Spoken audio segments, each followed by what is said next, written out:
Hello and welcome to April 5th today. This will be our last video for the semester. I'm going to go through case study 10 and case study 11. Also open up case study 12, show you what you need to do for that. So I guess we're going through the last three, but that last one is kind of a choose your own adventure type deal. So I'll go through that at the end of this video. We have today being the 5th, the last day of the semester is technically the 19th, so 2 weeks from today. The grades are due by the time I go to bed on Friday, April 21st is when you need to have everything completed. Now, most of you are on track, and I have no doubt that you're going to get where you need to be. Actually, all of you, I'm sure, but you need to have as much as you need done to get to 80%. I'm assuming all of you need a B or higher. So I'm not exactly sure the exact points. I could open the syllabus. Let me get my calculator. It's 1200. And then you need at least an 80%. I think it's like 960. So yeah, 960. So, once you get to that 960 point, if you're completely exhausted and or you have other things going on or you're good with that, then that's where it is. But I'm not gonna. So if so basically you have until the 21st to get up to 960. So anyway, that's that. If you have questions or aren't sure what's going on, let me know. I think it's been pretty clear what you need to do, but I'll go through it again real quickly because as this will be the last video of the semester.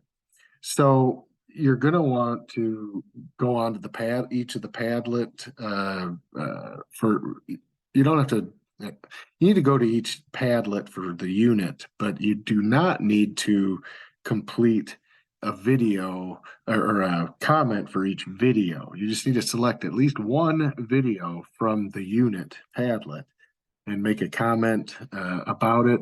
And then you need to go in and this is the key. Don't forget with the Padlets, you need to go into Blackboard, click the Padlet tab, and then go to the one question Likert scale survey quiz. Okay. Padlet videos and websites were beneficial to your understanding of the nervous system. Strongly agree all the way to what is a Padlet. So answer one of those, hit save and submit, and that logs that you completed that. So again, you have 12 of those to do. Now let me open up the Padlet again. And so you need to put a reply under at least one of these. Right? You don't have to do one for each. You can if you want, but at this point in the semester, if you haven't started on the Padlets yet, you need to stick to one video. Let's see. Next up, and we've been doing these semester each week, are the case studies. So you need to make sure that you are submitting those. And then the McGraw-Hill labs, all of you have registered. All of you have completed at least a couple of those labs. So make sure you get all 16 of those labs done. And again, it's not linked directly to Blackboard, so I have to manually submit the grade from McGraw-Hill Connect into Blackboard, so there won't be that instant lab grade transfer. So, but anyway, I'm on here every day or every other day, especially these last couple of weeks. So, so anyway, I'll be grading or putting those. You'll get the grade in McGraw-Hill instantly after you complete them. But it may take a day or so for it to get over to Blackboard. And lastly, you want to do the exams, 40 question multiple choice. You have unlimited attempts on those. I think I put a 2-hour time limit. You can go over the time limit without any issue. So anyway, get those completed. And again, as you prepare to take those, you want to be watching the PowerPoint videos and going through the exam review questions. If you're unsure or need assistance or with any of the answers for those exam review questions, just send me an email and I'll help guide you through to those. And those are the pool of that's each of those is the pool of questions for the exam questions that you'll see. So some of these are bulkier, it might be a 200 question pool, but you're going to get a randomized group of 40 of those. So anyway, most of you have done at least a few, if not all, from at least one of these sections. So I think at this point in the game, you have a pretty good idea of what you need to do. It's just a matter of getting everything in try to have it in by at least, I would say like 5 p.m. on Friday, the 21st, or 6 p.m. because I need to have a chance to grade it because I'll submit the final grades to the registrar at some point, like I say, before Saturday, the 22nd. So as you finish, I'll be submitting your grades as well. So if you are at an A, once you get to the A range, I'll be submitting an A for your overall grade. But again, by midnight on the 21st, I need to get the grades in. So I have everything in by at least 6 o'clock that night, if not sooner. All right, enough of that. Let's see. We are on to the last 3 case studies. So let's get going on those. The first one, case study 10, okay, on energy drinks. I already opened it. It's over here, a can of Bull. Actually, a can of Bull. Do energy drinks really provide a source of energy? Well, that's depends on how you define energy. So that's kind of the goal of this particular case study. So the questions in the case study itself are slightly different than the questions that I need you to answer in the document here. So I'll be flipping back and forth and bringing clarity to you as to what I expect you to provide me with once you've or as you do this. So anyway, let's get to it. Let me move my, there we go. So our objectives are to describe and categorize chemically the components of different popular energy drinks. So this will be exciting. I think most, if not all of you, have heard of at least a couple of these and maybe have even experienced the effects.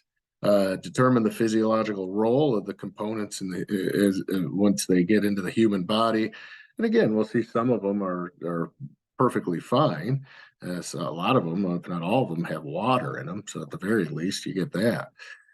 Explain scientifically how the marketing claims for these drinks are supported or not supported, and determine under what conditions each of these drinks may be useful to you. So, maybe there is a case to be made for some benefits.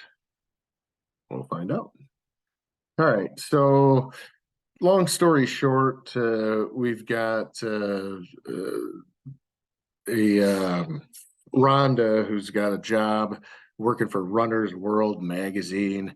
And her last assignment, she went to South Dakota and ran a marathon and got to rub elbows with some of the other people. And while she was there, her boss Charlie walks in and has a can of excess citrus blast in one hand and a list of several other energy drinks in the other. Getting a lot of inquiries. Again, it's a journalist, so she's into research and that anyway. So we'll see what happens. So her boss has a list. Do you know anything about all these energy drinks? And she says, not really. I've seen them, and I think they use them for fuel to compete. And he says, oh, well, that sounds about right. So I want you to find out what is in all of these. So kind of cool. Our boss says, hey, I've got some investigative journalism for you to look into. What's going on with all these energy drinks? So basically she goes and grabs up four plus a Coke energy drinks. And then from there, we're going to basically kind of take the wheel. So we've got excess citrus blast, the original that her boss was holding. That's got 8 calories. Uh, and again, calories are the unit of measure that we look at when we're discussing energy as actual fuel in the body. Hey, Red Bull. All right. Red Bull, 110 calories there. Sobe, Adrenaline Rush. Sobe, they've had a lot of different kind of fruit drinks and concoctions out for several years. So they got into the energy market craze, it looks like. So Adrenaline Rush, 140 calories there, and then one simply called Impulse. So let's take a peek at those four, and then we'll also look at Coca-Cola along the way for comparison. That's sitting at 140 as well. So again, that's just one way of looking at these different drinks. Just what kind of caloric intake are you going to get? So that's that's it. There's your intro there. So next up, we're going to look at some of the marketing claims and see if these make any sense. The Red Bull functional product developed especially for periods of increased mental and physical exertion. It can be drunk in virtually any situation. Sport, work, study, driving, and socializing. Improves performance, especially during times of increased stress or strain. Improves concentration, reaction speed, and stimulates metabolism. So that's the claim from Red Bull.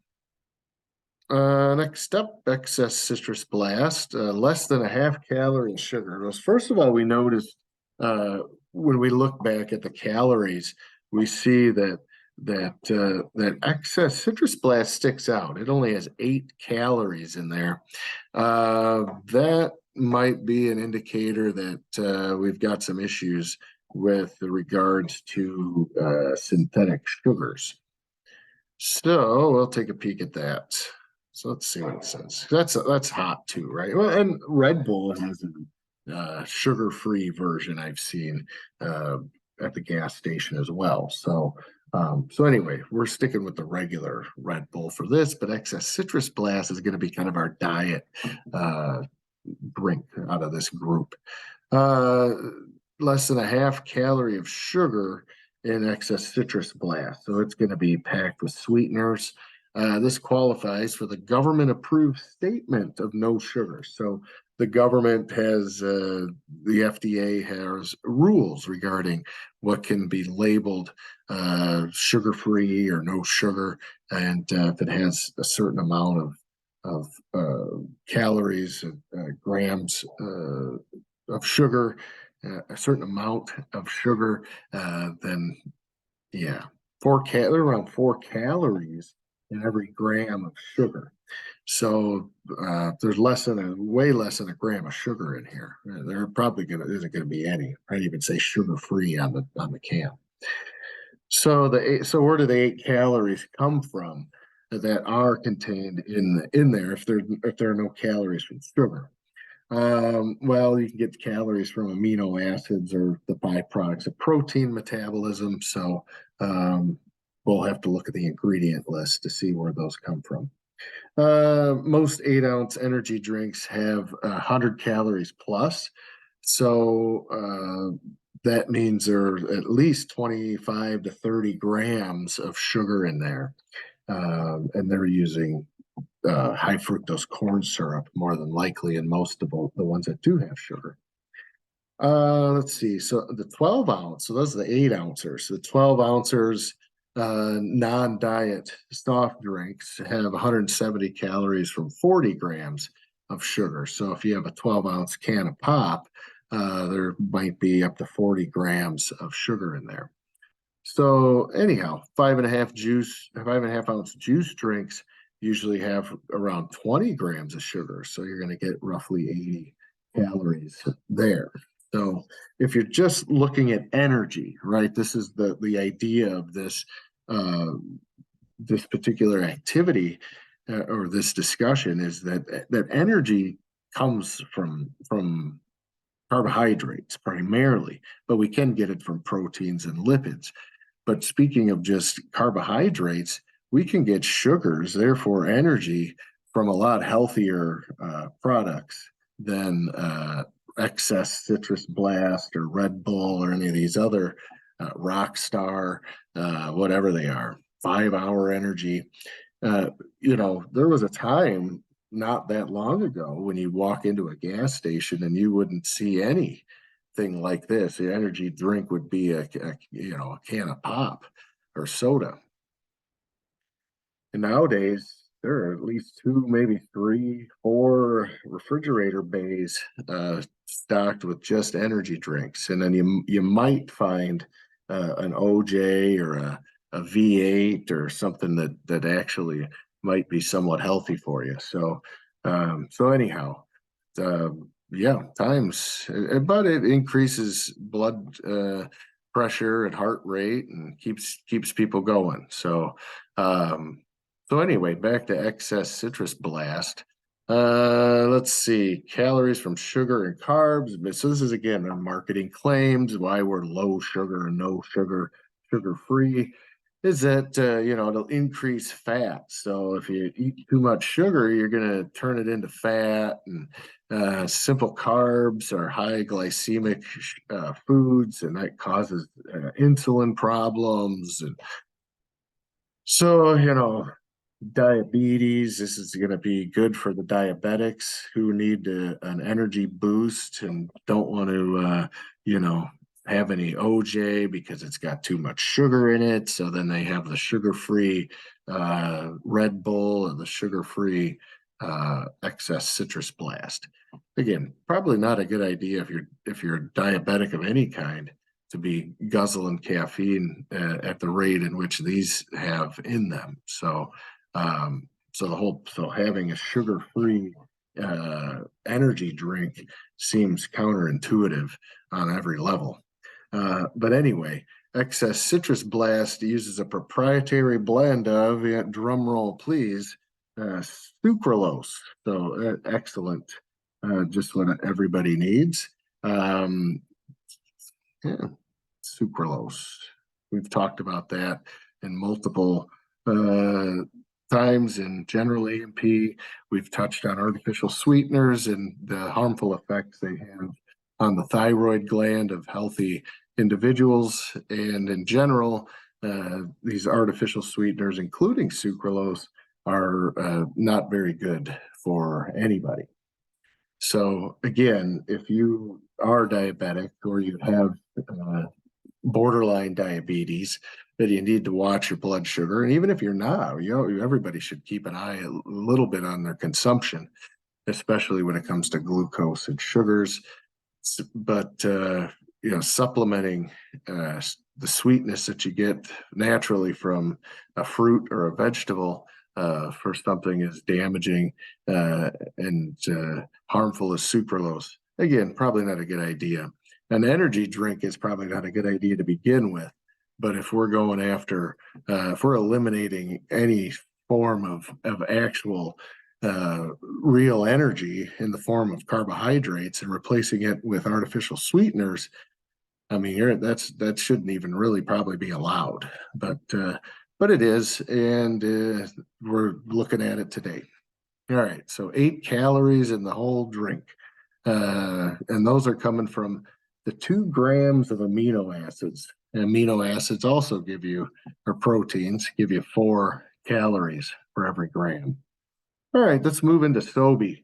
Maximum energy supplement delivers an energy boost with a natural passion fruit flavor. Well, at least they have the word fruit in there. It's the first one we've seen.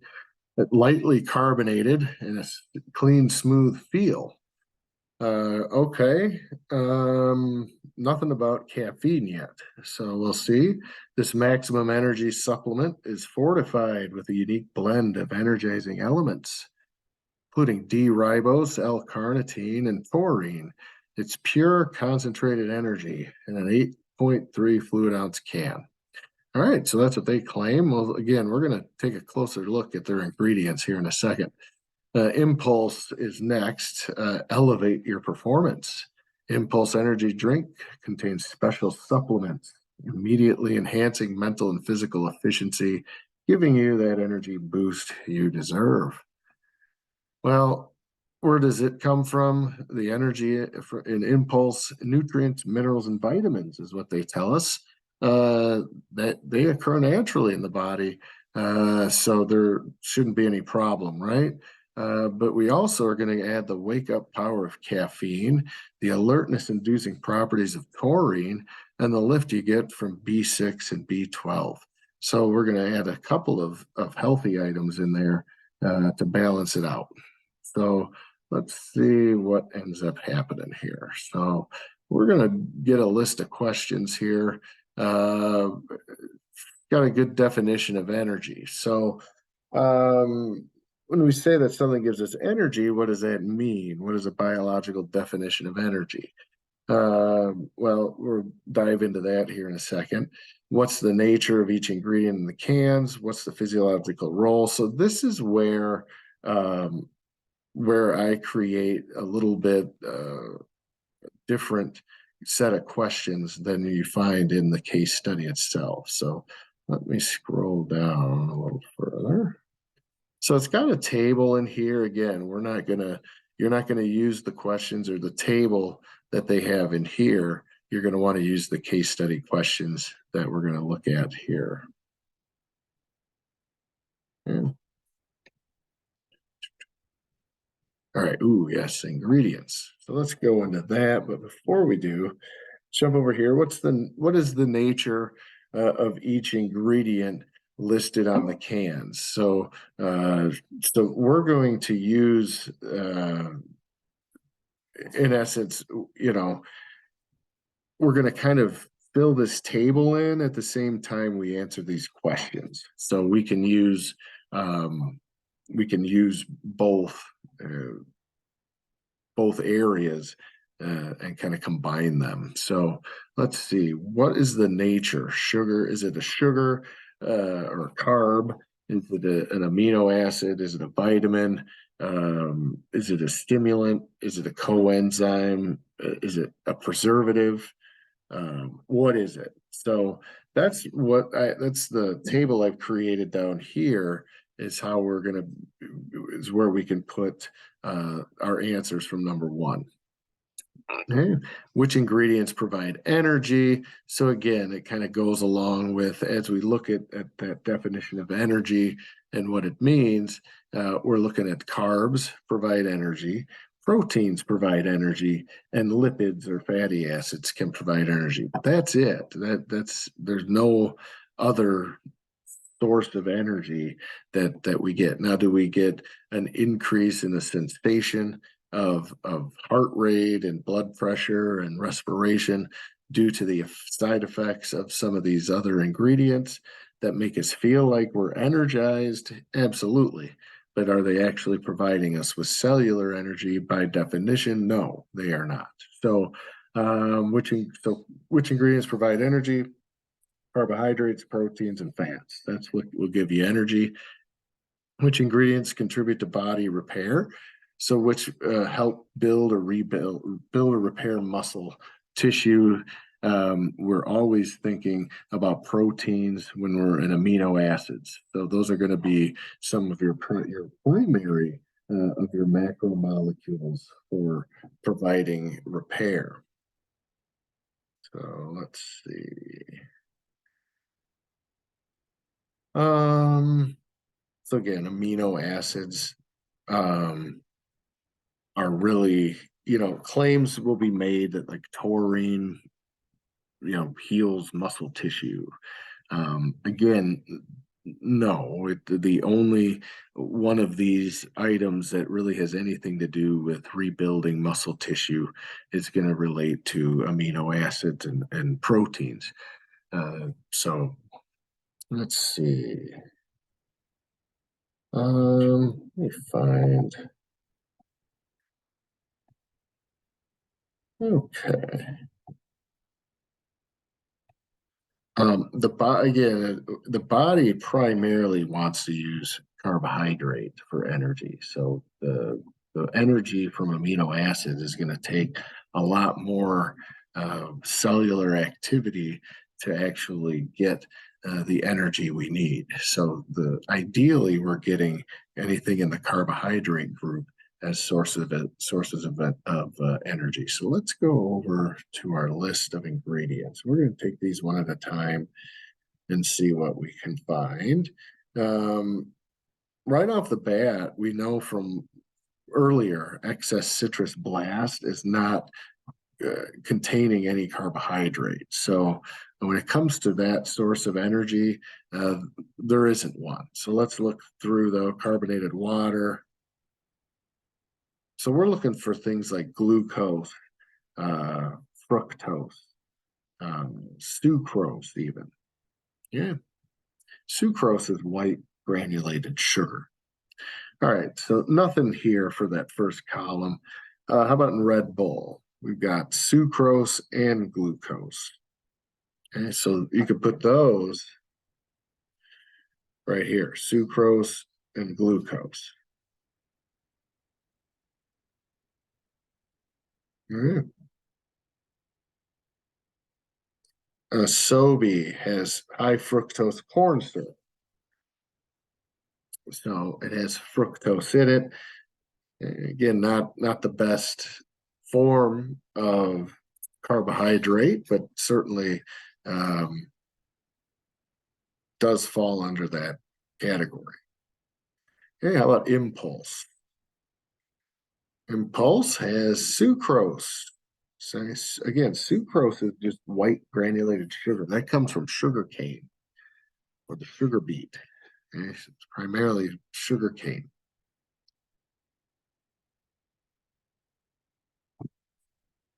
And then Coca-Cola, there you see. High fructose corn syrup or sucrose. If you see Coca-Cola at the grocery store that's made in Mexico, you're going to see on the ingredient list azucar or sugar. So, or sucrose. You won't see high fructose corn syrup. Any of the Mexican sodas.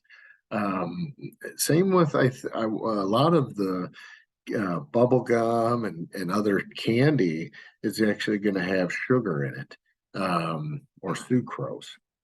Again, not sucralose. That's an artificial sweetener. Sucrose. That's cane sugar. So again, if you like soda pop and you want to try a little bit different flavor, to you may want to pick up a Coca-Cola, or even I've seen Pepsi at the grocery store, and they're usually in bottles, which is kind of cool too. So you can get bottled Coke made in Mexico, and it's actually going to have sugar in it as opposed to high fructose corn syrup. So I think I've seen throwback Pepsi and throwback Mountain Dew. It's been a long time. I don't drink that stuff, but I'm pretty sure what they're referring to is the ingredients from the 70s and 80s, which would have had sugar or sucrose versus high fructose corn syrup. High fructose corn syrup in soda pop, um, that became pretty standard, I would say, by the mid to late 90s. So most of you uh, have been around uh, during the time that soda pop has been exclusively high fructose corn syrup, unless it again was made in Mexico, or like I say, maybe the throwback versions. But anyway,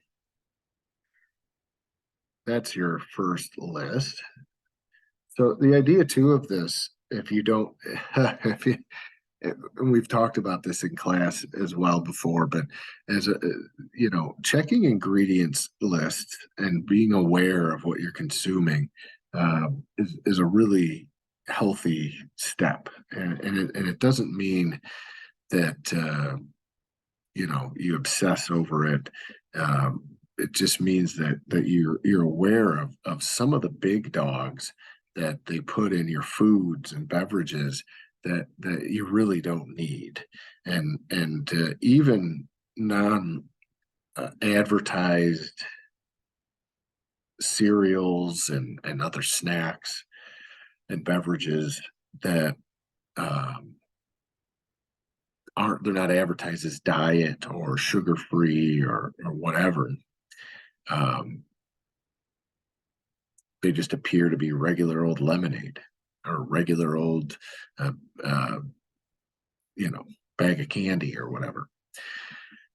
And you look at the ingredient list, and at the very end, including all the other stuff, water and sugar and whatever else, you may find sucralose. So keep an eye on that. That's an artificial sweetener. It doesn't add anything good to anything. So and sometimes companies will put it into products, and it's not, the product isn't even advertised as being something that you could expect that to be in. When I pick up a diet, whatever, which I don't, but hypothetically, if I bought something diet or sugar free, I can definitely expect there to be an artificial sweetener in there. I don't like artificial sweeteners, so I stay away from anything with those labels.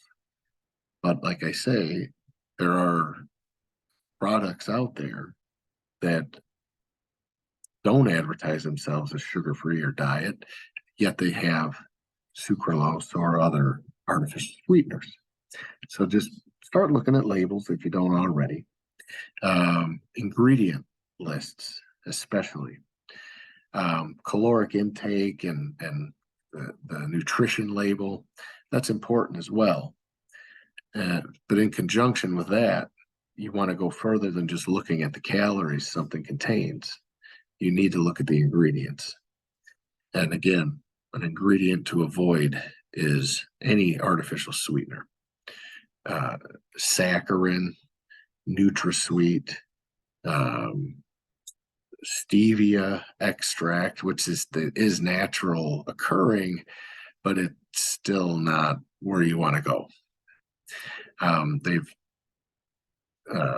again, there are plenty of medical and research papers on artificial sweeteners from around the globe that will break down some of the harmful effects, and they don't balance the positive or health benefits. So, um, so anyway, amino acids are next column. So let's take a peek at what some of these amino acids are. Taurine is one we've already seen. Let's see. Oftentimes, if it ends in an INE, it might very well be, and not always, caffeine ends in an INE, and it's not a protein. But a lot of times, IN words or INE words could be an indicator we're dealing with a protein or an amino acid. Okay, so taurine is one of them. We can see that in a couple different locations. So that's a popular amino acid to put in these energy drinks. In fact, I see it in all four of our amino or of our drinks. Taurine, taurine, taurine, taurine. There it is, taurine. Okay. The other thing too about ingredient lists, and you may know this already, but I'll mention it anyway. The order they appear, and unfortunately, it doesn't give us the percentage or the ratio or anything like that of each of these. But these are in order of amount that they appear in from highest to lowest. So the largest amount of excess citrus blast is carbonated water. Again, we don't know the percent. It could be 95%. Red Bull, number one ingredient, carbonated water. So both of these drinks are carbonated beverages. And that also happens to be the number one ingredient. Again, we don't know to what amount. All right, and then we've got filtered water, so non-carbonated. And then we've got Impulse, which is carbonated, and Coca-Cola carbonated. Okay, so the most common ingredient is water, and the highest percentage, not the most common ingredient, although taurine is too. But anyway, water is the highest percentage of each of these drinks. We don't know what percent. That would be nice to see on ingredient lists. They'll give you some of the percentages and the weights of the sugar, carbs, proteins, fats. They'll give you that info. They'll even give you the vitamin percentage and mineral percentage or weight amounts. But they won't tell you broken down each ingredient. All right. So anyway, number 2 is taurine and then glutamine. These are both amino acids. So you can put those to L-taurine and L-glutamine under your amino acid column. Those are the only 2 that I see. Oops. And these aren't advertised as being protein drinks. That's a whole different category, right? Okay. So anyway, if we look at all 4 of these, Red Bull, you get water, sugar, sodium citrate, and then taurine. All right. Now let's see, where are we going next? Stimulants, vitamins, coenzymes. So this one, I prefer that you go through, the rest of these, and that'll take a little bit of research, and not a lot. I mean, we've talked about some of the main ones in here. So what's left is going to be either a stimulant, vitamin, coenzyme, or an artificial sweetener, or a preservative. So the preservatives are potassium sorbate is probably one of the primary preservatives used in drinks. We also see citric acid.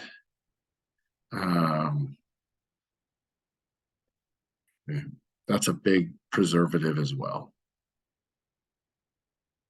Artificial sweeteners, I've mentioned sucralose. The other big dog is aspartame. So let's see if that is hidden anywhere in here as well. Potassium sorbate.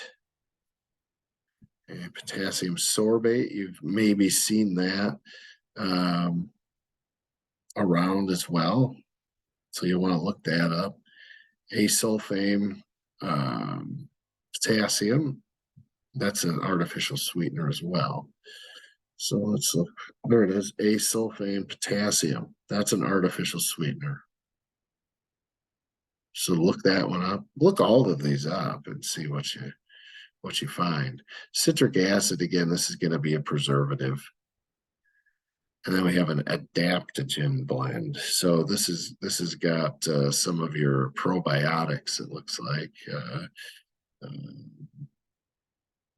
It's also got echinacea, panax, ginseng, schizandra, astragalus, reishi. So you could look those up.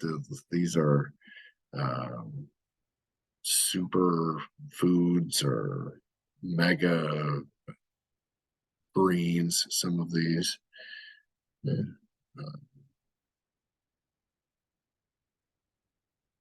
Herbal remedies, even.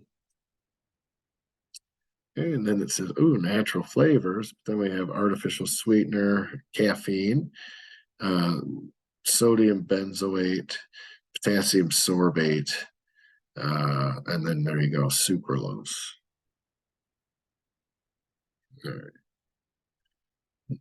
Niacin,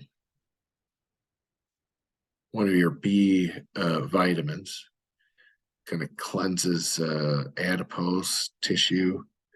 Kind of like a blood cleanser.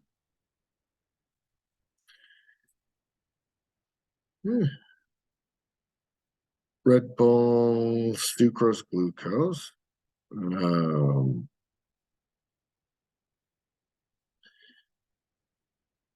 Glucuronolactone, that I believe is also a preservative. Back about 100%.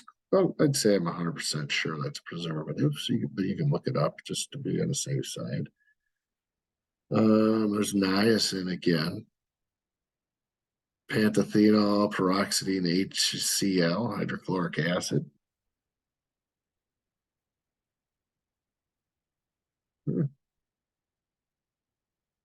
See that up here as well. Pantothenol and pantothenic acid. So you check those babies out and put those in whatever category you think they should be in. Let's see. Oddballs in here. Sodium citrate and ascorbic acid. We see these quite a bit, so you want to look those up. Vitamin C. Guarana seed extract, again, kind of a herbal remedy, if you will. Beta carotene, folic acid, good for pregnant women, right? Cyanocobalamin. There's more of that up in the excess citrus blast. Cyano means blue. Cyan is blue. Yellow 5 is blue. So citrus blast is yellow and blue. So it must have kind of a greenish color. Again, I've never seen it, so I'm not sure. Colors for Red Bull, it just says, I've never had Red Bull either. I think I've seen it. It's kind of like a urine color, if I recall. I have a golden yellow color. And then Sobe Adrenaline Rush, it says caramel color, and then it has cyanocobalamine. Again, think blue when you see cyan. Caramel color is kind of maybe kind of a yellowish brown. So again, this could be kind of a greenish blue drink. Again, I've never had it, so I wouldn't know. An impulse colors just says, so I have no idea what that looks like.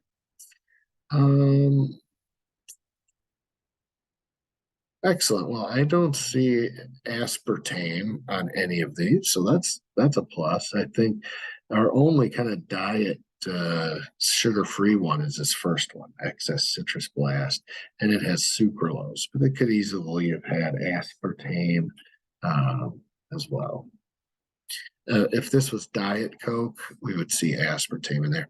Kind of interesting. Look at Coca-Cola. Has at least it has water, some sort of sugar, phosphoric acid, natural flavoring, a little bit of vanilla, I think, is one of them.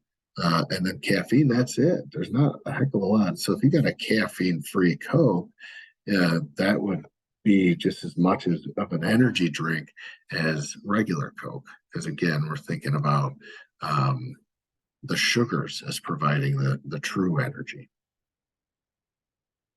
All right. So, oh, here you go. There's some Acesulfame potassium, artificial sweetener to provide taste. Aspartame, low calorie artificial sweetener providing taste. Caffeine talks about that as well. 3 to 9 milligrams. That's hardly any. I mean, that's a sip of that's like one sip out of a can of pop. Would give you enough. So look, I mean, so consider that the power of caffeine. Ingesting 3 to 9 milligrams an hour before physical activity will improve endurance running and cycling. Man, that's not very much. And you do it an hour before, and then you can go a lot longer. And this one I don't agree with, but I think maybe acutely that's maybe the case, but not. I mean, caffeine, especially in the copious amounts that they're putting in these energy drinks, hundreds of milligrams. What it does to the heart rate and blood pressure just in those small amounts is pretty intense. Citric acid, again, we see citric acid as the precursor for the citric acid cycle, which is a major pathway. It's an organic acid. Growth, cell production, synthetic form of B12. Oh, there you go, cyanocobalamin, the synthetic form of B12. Folic acid is a vitamin, of course, that helps metabolism. Fructose and glucose are a couple of your main simple sugars. There's another glucuronolactone, a normal human metabolic byproduct formed from glucose, found in the connective tissue of animals, regulates formation of glycogen. Small amounts shouldn't be harmful. Well, it's kind of interesting, the formula for sure. Here let me scroll up. C6H12O6 is your basic formula for a simple sugar. And then for glucuronolactone, we have C6H6O6. Anyway, small amounts shouldn't be harmful. Famous last words. 1-glutamine is an amino acid. Inositol is a sugar member of the vitamin B complex, helps with cholesterol. I think it might have some antioxidant properties. Niacin, we talked about that. That's another vitamin. NADH are required for metabolism, and so this one aids in the synthesis of amino acids. Not directly linked to improving athletic performance. I think one thing they have found, it doesn't say it here, I mentioned it earlier, is niacin does burn like toxins, cellular waste products, nitrogenous waste that can build up and be, in essence, kind of stored or swallowed up by fat cells or adipose cells. They think niacin can help trigger some of the cleansing and removal of some of that gunk that builds up in cells. Niacinamide. So anyway, you can go through, this isn't every single one, but it's quite a few of them. Sucralose is also known as Splenda. This is what really gums up the works in the body, is this chlorine outfit there. So that the chloride ions that get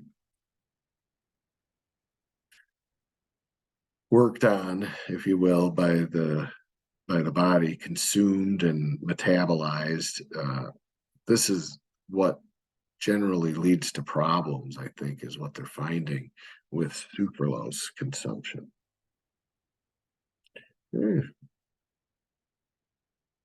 So that pretty much sums it up for this one. I put some questions over here in addition to, so research those, and then I added a few more questions for you.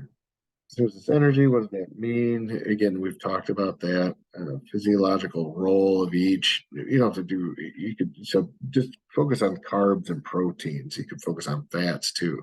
But again, carbs, remember, help with cellular energy. Proteins and amino acids contribute to body repair. Okay.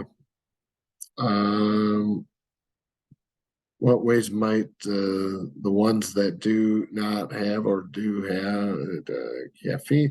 Let's see what's it saying. In what ways might the ones that do not have a metabolic energy source provide the perception of increased energy after consumption? So,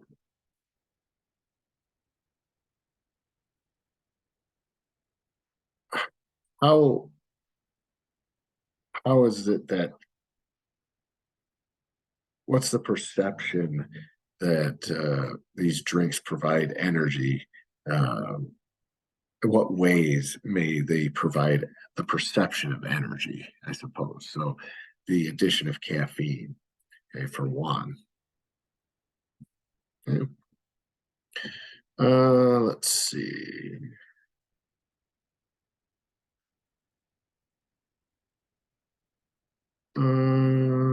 Some of those herbs, the herbal remedies you may find, some of those provide some neurological stimulation that may be perceived as energy.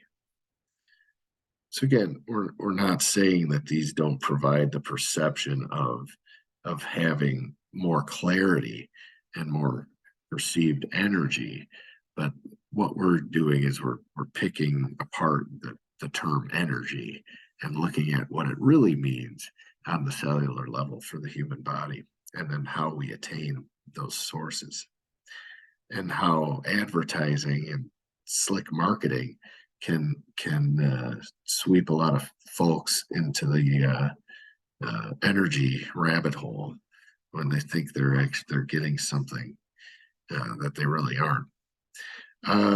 Let's see. Are the ingredients in these drinks helpful to someone expending a lot of energy? Um, Again, you're going to get the biochemical energy from the simple and complex carbs. You're going to get some of that muscle repair that they're going to need during their training. That's going to come from amino acids. Right? Now, that it might begin and end there. So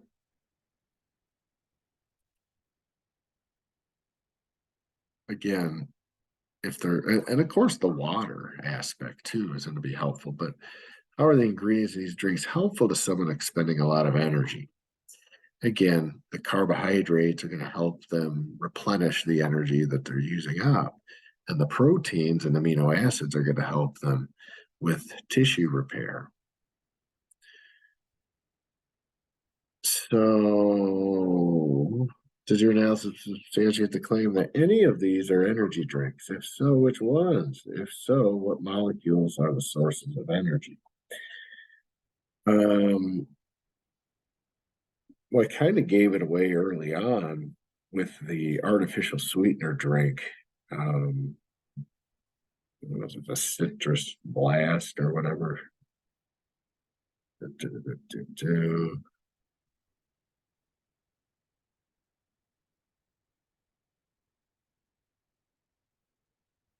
Yeah. So the citrus blast is least you're I would say that's least substantiated that you can't make an argument that this is an energy drink. That's basically what the question is asking you. Um,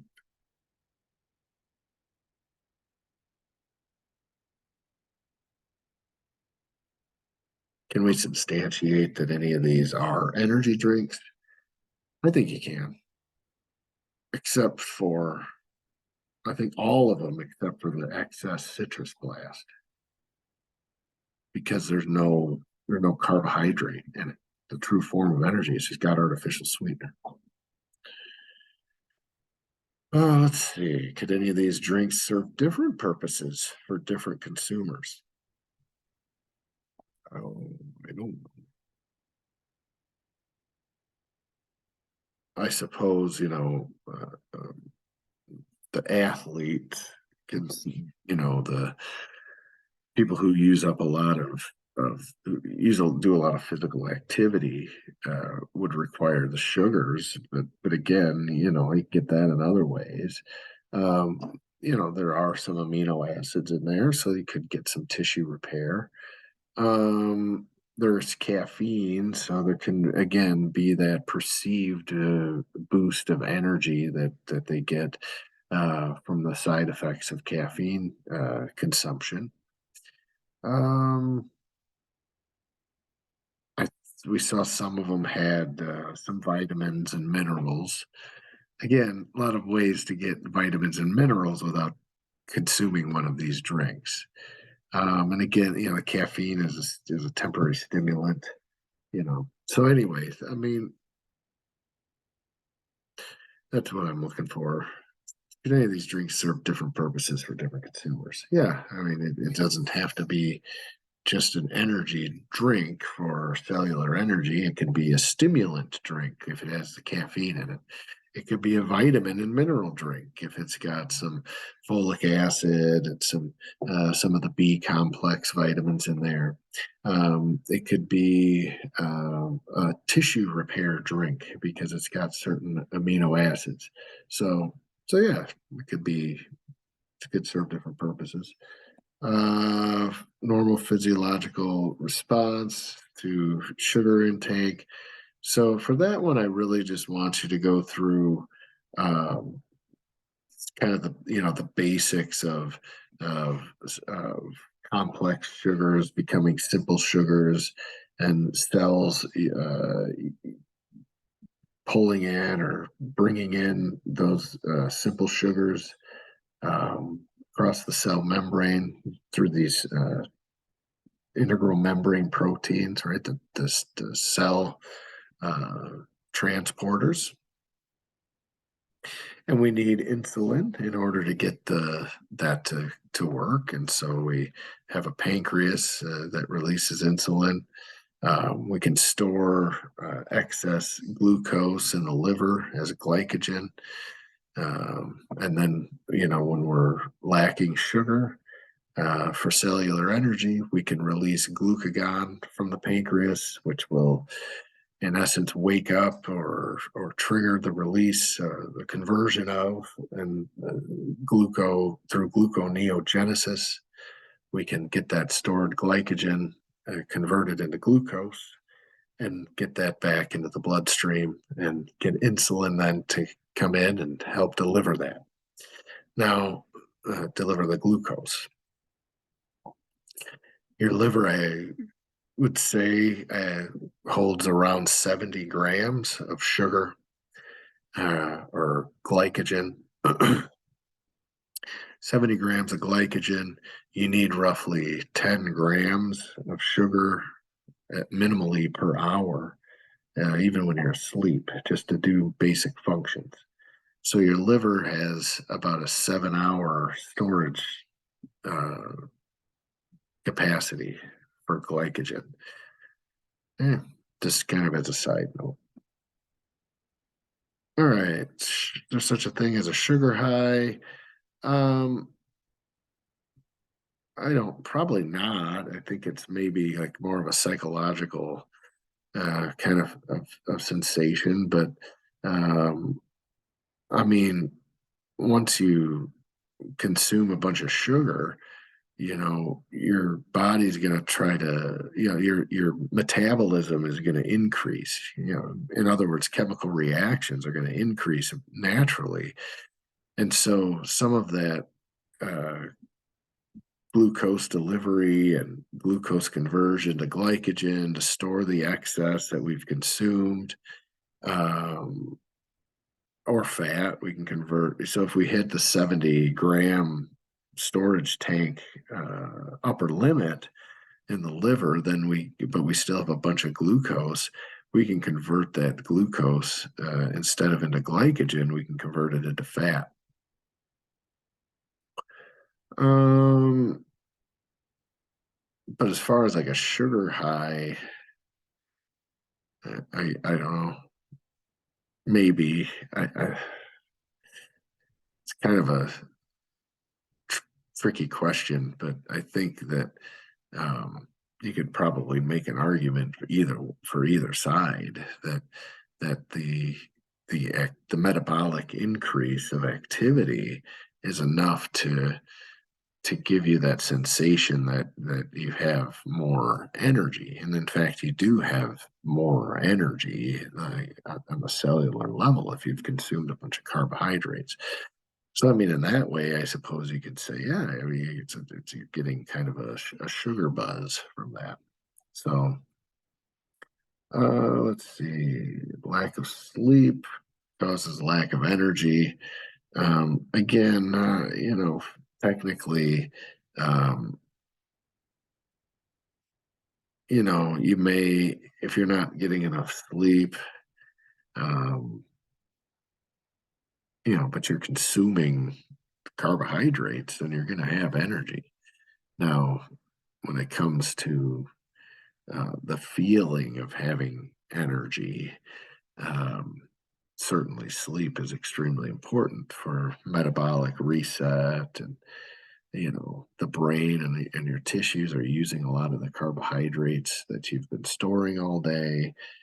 They use those while you're asleep to perform some repair activity with the amino acids, and your cells need energy to make these repairs. So yeah, it's sleep deprivation can certainly lead to not only a sensation of having no energy, but a whole plethora of other issues.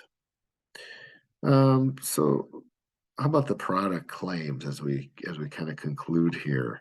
Are the product claims legitimate?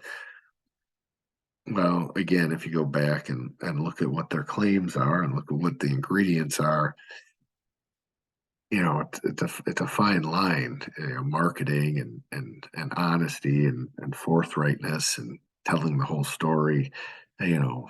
That's not, you're not always going to get that from companies that are advertising their products.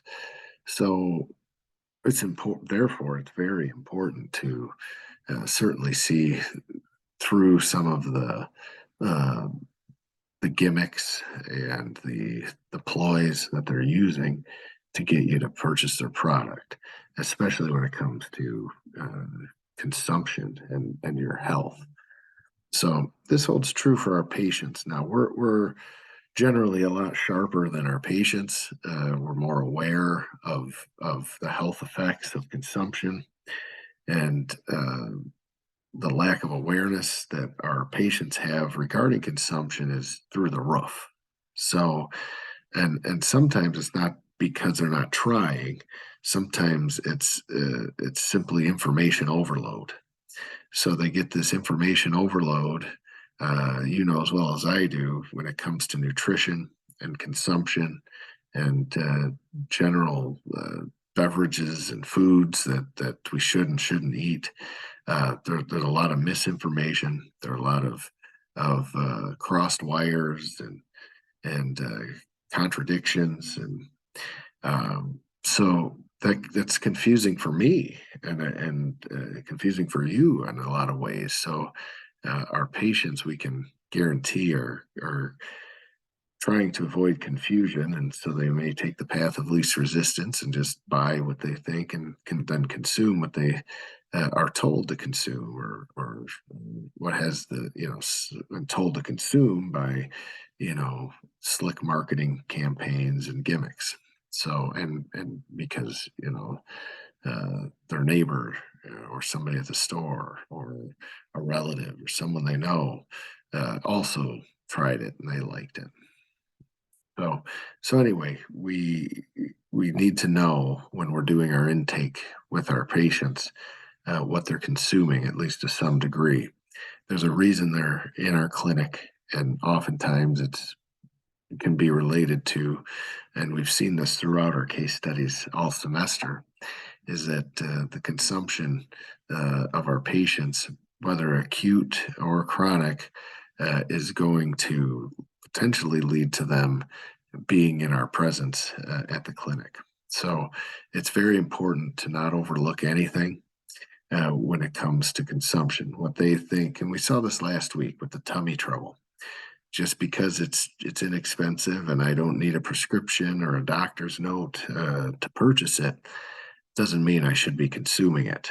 So um, just because I watched a really cool Super Bowl commercial on being more alert and at work and having bigger muscles and a bigger brain and all of the energy to do it with, if I, as long as I consume X product, then the likelihood that I'm going to develop some health problems is probably pretty high. So most of your patients that you're going to deal with are victims of manipulation by slick advertising and a lack of research and knowledge, and that's where you come in. So anyway, last couple of items here. Should you simply buy a can of Coke rather than these energy drinks? Why or why not? Maybe, right? I mean, you compare the ingredients in the Coke and you compare the ingredients in everything else, and you can see that when it comes to cellular energy, Coca-Cola has carbohydrates in the form of either sucrose slash sugar or high fructose corn syrup. So in that way, Coca-Cola is just as much of an energy drink as these others, except for, of course, the excess citrus blast, which is not an energy drink at all. And then put a website in here. One of the best forms of natural energy that we have is honey. So that's something that you'll want to look into, and then put your thoughts about that at the bottom there. All right, so that's it for case study 10. Case study 11. We've got a hypertensive patient, an unusual case of hypertension. So we've got a 50-year-old, healthy, very busy and popular restaurant. So yeah, no history of smoking, occasionally drinks a glass of wine. Blood pressure's been higher than normal. Took good care of his health, no family history of hypertension. Doctor reveals he's got a 190 over 110 and a 90 BPM. Again, 120 over 80 is your normal.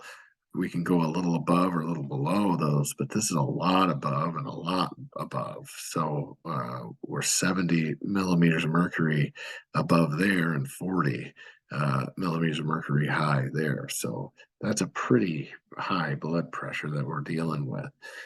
His heart rate, I mean, that's not horrible. In fact, that's really pretty good. 60 to 100 beats per minute is really what, quote unquote acceptable range. So he's at the higher end of the acceptable range.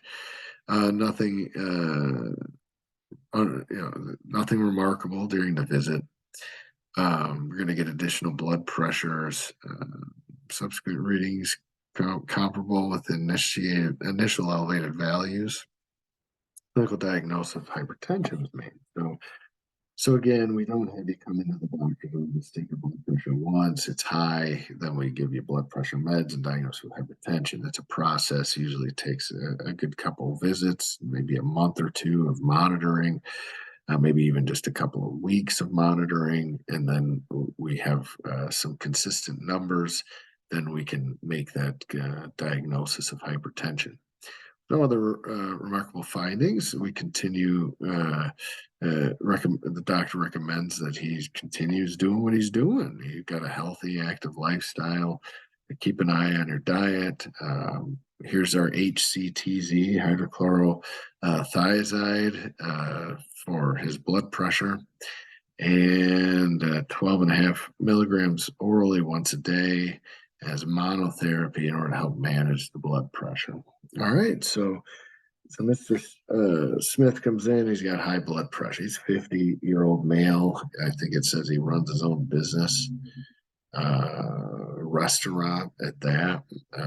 I've been a long time, but I've worked in various capacities at various food establishments, you know, um, in my younger years, a long time ago, way before kids, um, barely for family at that. So, but anyway, it's very stressful, even for us peons that work at the restaurant or whatever it is, and the owners are even more stressed out than anybody. And so anyway, we definitely have to look at that, right? I mean, he's maybe healthy in the consumption areas for the most part. He may even sounds like he's pretty healthy in the movement and activity section of his life. Now, sleep, is he getting enough sleep? How is he coping with the stressors of his restaurant? Things like that. Okay. So I think the questions for this one are pretty similar, if not identical, to what I have in your worksheet that you need to submit. Yeah, these all look the same. What's the normal blood pressure range? So this just gets into what are some of the basics of blood pressure.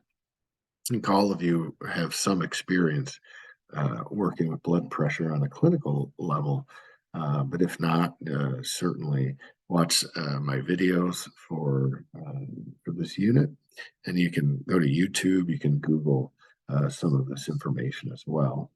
Hypertension risk factors, of course. Now, this is, by the way, the number one most prescribed disorder, disease, or condition in the United States is hypertension. So, a lot of your patients are going to be coming in with this.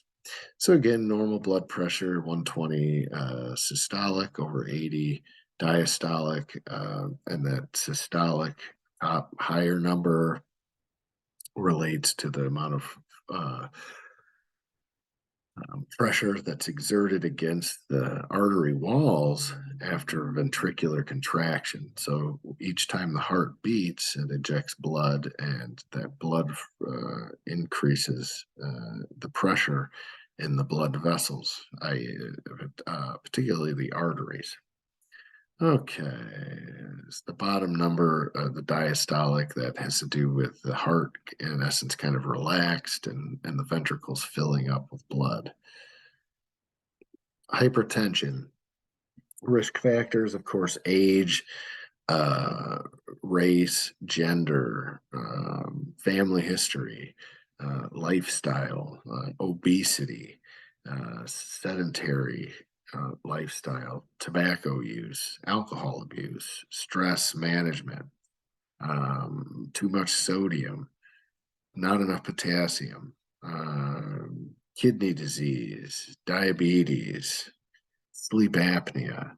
The list goes on for some of the risk factors associated with hypertension.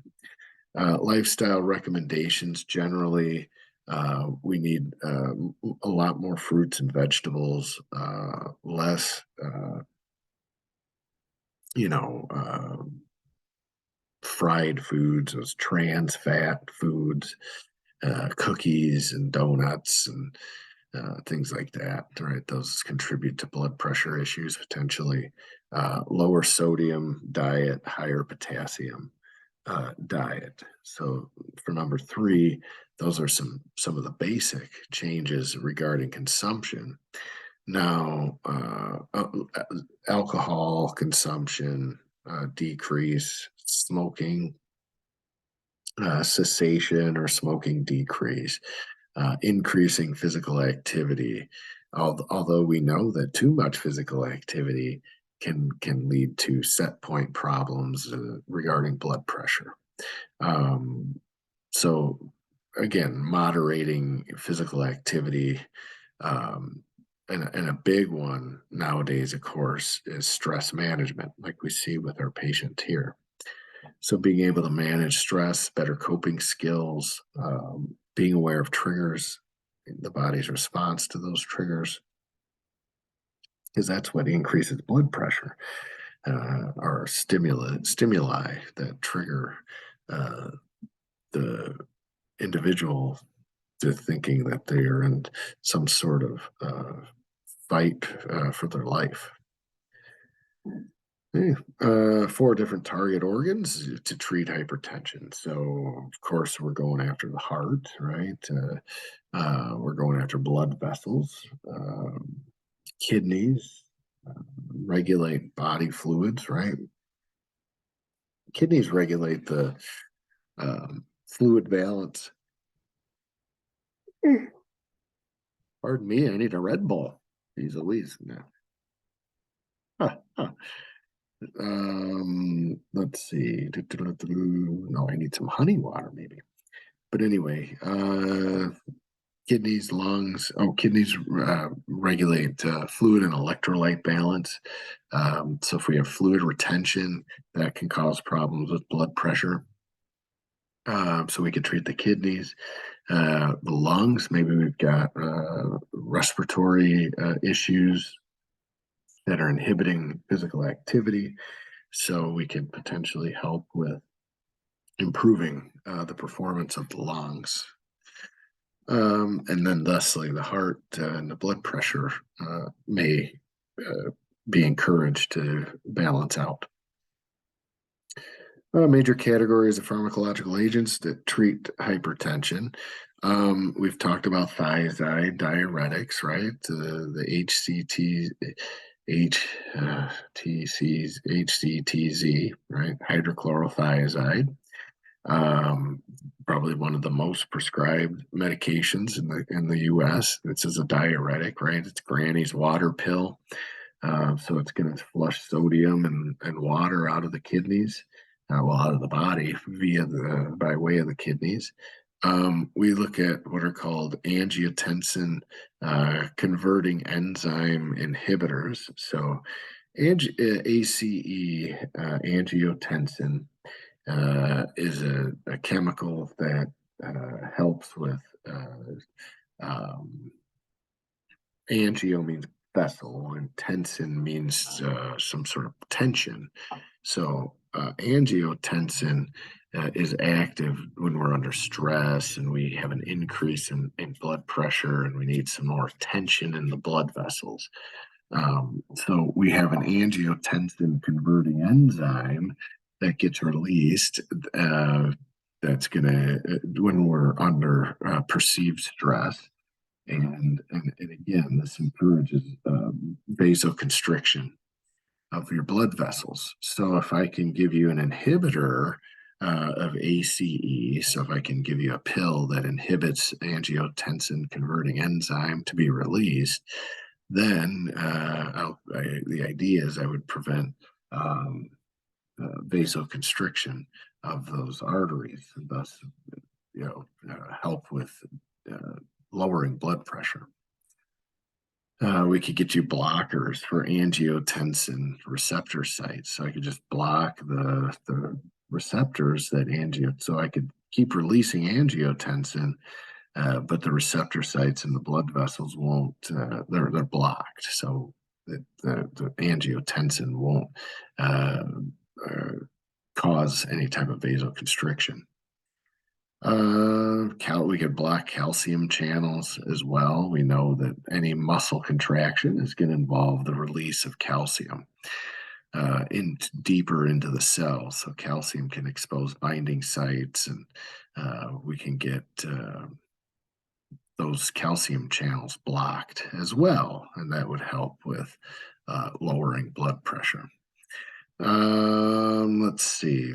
Those are all monotherapy, single agents. We have to pick one basically. So most physicians will just try to use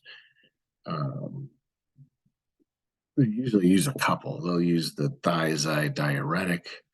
They'll use some sort of cholesterol, statin drug, and then they may use one of these angiotensin drugs, but usually they won't do both ACE inhibitor and angiotensin receptor blocker. Um, that's a little too that's over that would be overwhelming to the blood vessels.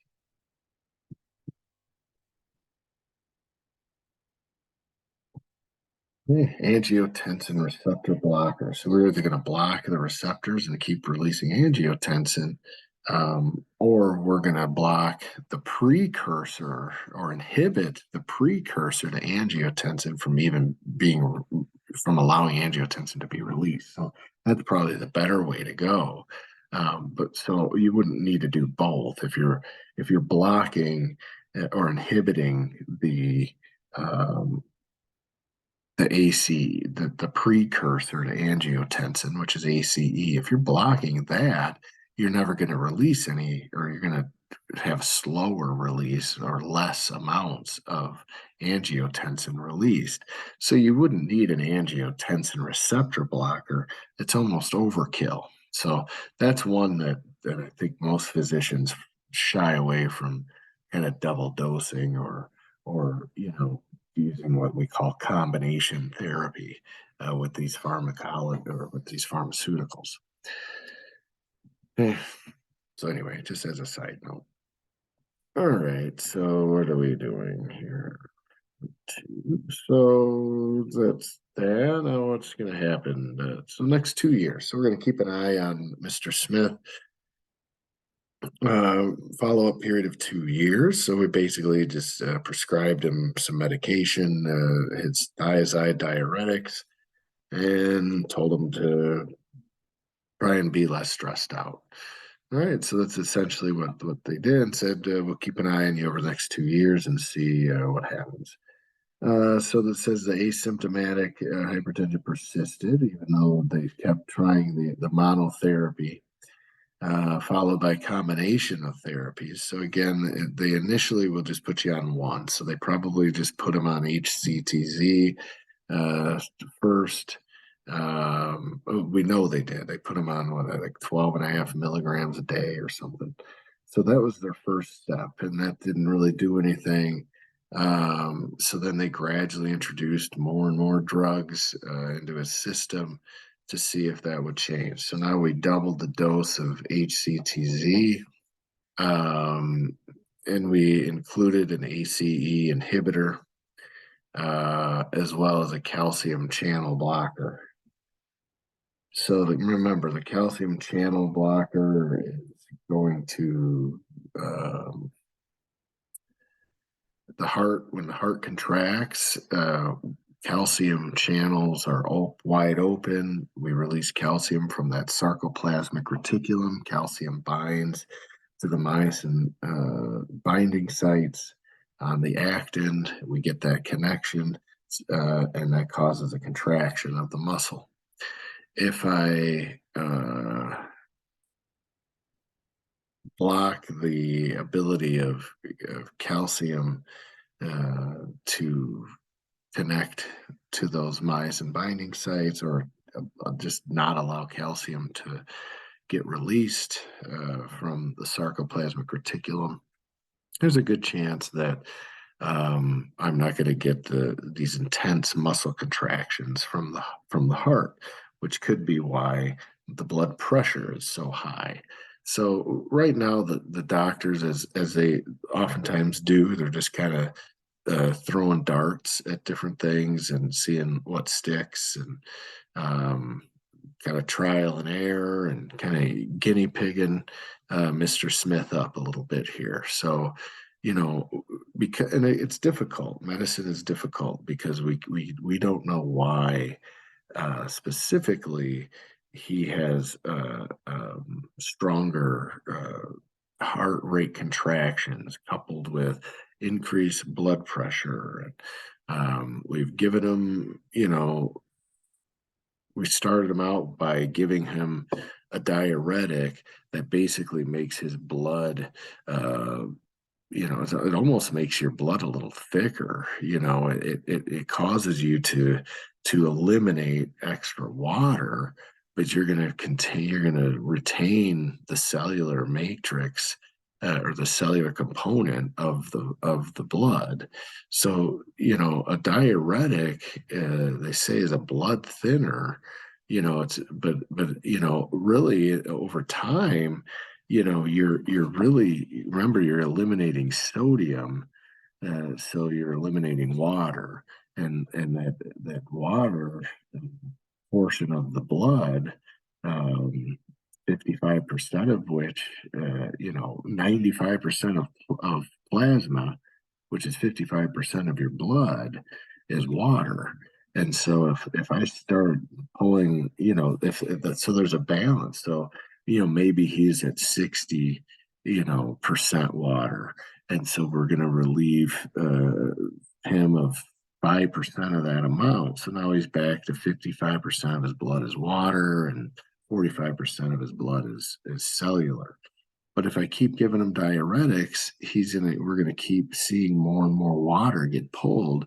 So at what point does the percentage of water, or plasma, go below 55? And if it does go below 55, that means the percentage or ratio of plasma to cellular mix, the red blood cells and platelets and white blood cells, that packed cellular volume of the blood is now going to be higher than 45%. It might, if the water level drops below 55% of the amount of blood, then that means the cellular components are now higher than 45%. That means the blood is now thicker. And that means the heart has to work harder to pump thicker blood. So, the diuretic idea is really, that's just, it's old. It's been used for decades as the first step in monotherapy for someone with hypertension, even though, again, this guy's 50. He's been running his own restaurant for decades.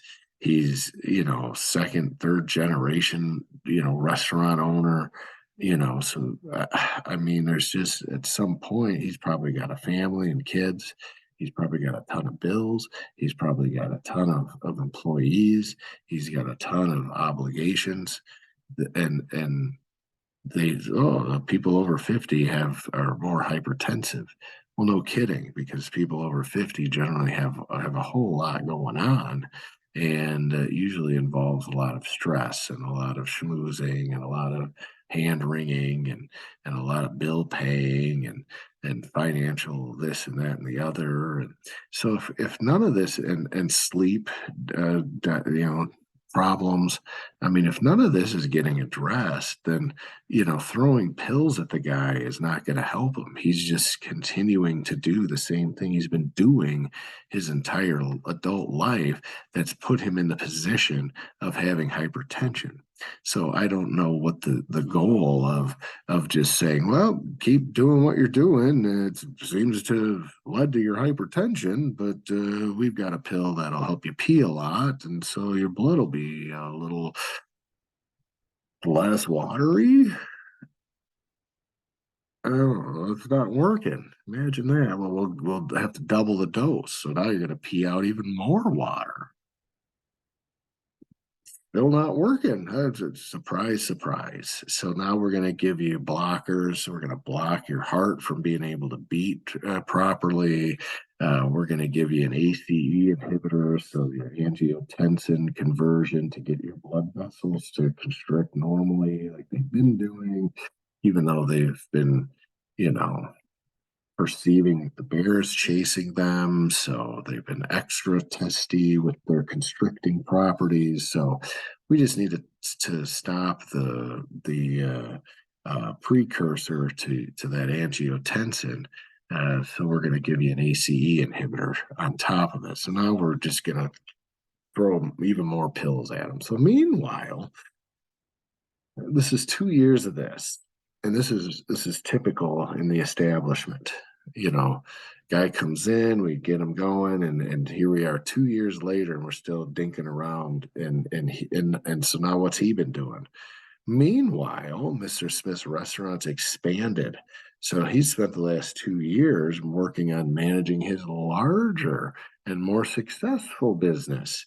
He had observed that his blood pressure was still elevated. Imagine that. He's added more stress to his life, external stressors.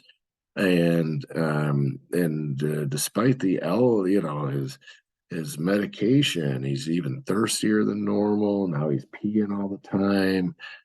He's got headaches. He thinks he's got diabetes. And so now he's back in the doctor's office.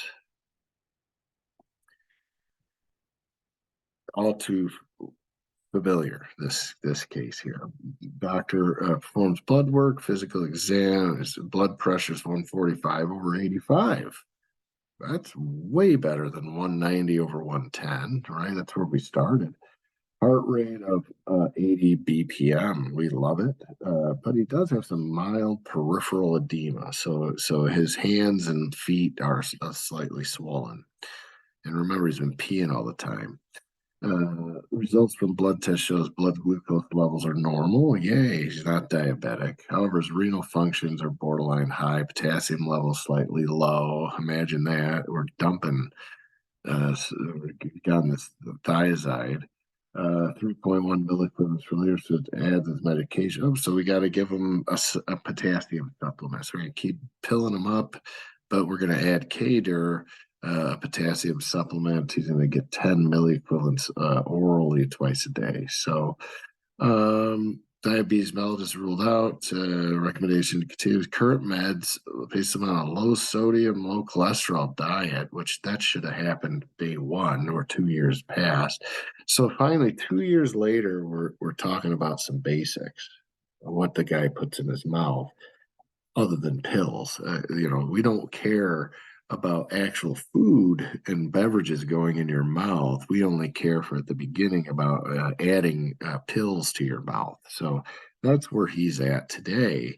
And then finally, 2 years later, we're going to say, oh, hey, Mr. Smith, by the way, maybe less sodium and less cholesterol would be good for you. Even though we've been pilling you up to encourage that all that sodium and cholesterol you've been consuming would be metabolized better by the pills we've been prescribing. So a little late to the dance, doc, but hey, better late than never. Subsequent office follow-ups, 3-month intervals. So he's going every 3 months. Work was stable, minimal change when compared to the parameters. All right, so diuretics, how do all of these work? So I've already mentioned how these work. Again, the mechanism of action for diuretics, we decrease volume overload by increasing urine output. So if I've got a whole bunch of water, I can eliminate some of it, and I don't have as much load to carry in the bloodstream. But remember, like we learned, there's a fine balance of ratio of water to cellular material in blood. So we want to be careful when we start pumping this dude full of diuretics. I mean, he may already be consuming caffeine. We never asked him that when he first came into the office, right? How much caffeine are you consuming every day? How much alcohol are you consuming every day? You work in the restaurant business. There ain't a person who owns a restaurant in the restaurant business that isn't guzzling booze, or caffeine, and or other things that are stimulants. So the more stimulants you introduce to yourself or introduce your body to, the more you're going to be diuretic up anyway. And so we never asked that on the first day. Instead, we just gave him diuretics. Could have just told him to drink more coffee. The guy would have, if we want to thin the blood out a little bit and get him to pee, then, there are other ways to do that. But anyway, ACE inhibitors work by decreasing the activity of the angiotensin converting enzyme, like we mentioned. Blocking that conversion of angiotensin 1 to 2. We talked about the ARBs, the angiotensin receptor blockers, blocking the effects of angiotensin 2 at the site. Different from the ACEIs, causing vasodilation and decreased blood pressure. Calcium channel blockers, again, cardiac muscle and blood vessels get blocked, decrease in contractility, then vasodilation occurs. Okay, the next one, hormones regulating this. So, maybe we've got a hormone problem. Imagine that. Remember, the nervous system and the endocrine system work together the whole time we're around to keep us in balance. We obviously have a gentleman here whose body is not in balance. He's got homeostatic imbalances. Is it because he needs a water pill? He's lacking a water pill, so that's why he's in our office today. That's the kind of treatment that we're going to give him. Okay, that sounds good. And I guarantee he'll be back every couple months. And sure enough, we're 2 years in and we still haven't figured this guy out because we maybe haven't addressed some of his hormone levels. God, dudes have hormones too, believe it or not.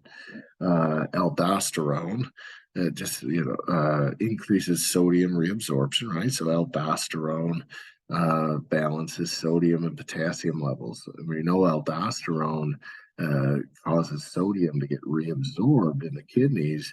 And if we reabsorb sodium, we excrete potassium. So let's see. Antidiuretic hormone, ADH. So aldosterone, that's going to come from the adrenal glands. Antidiuretic hormone from the pituitary, causing an increase in water reabsorption. So again, if a diuretic causes you to pee, an antidiuretic is going to enable you to retain water. There's another one that gets overlooked oftentimes when we talk about sodium potassium regulation, and that's called atrial natriuretic peptide, ANP, atrial for the atria of the heart, natriuretic.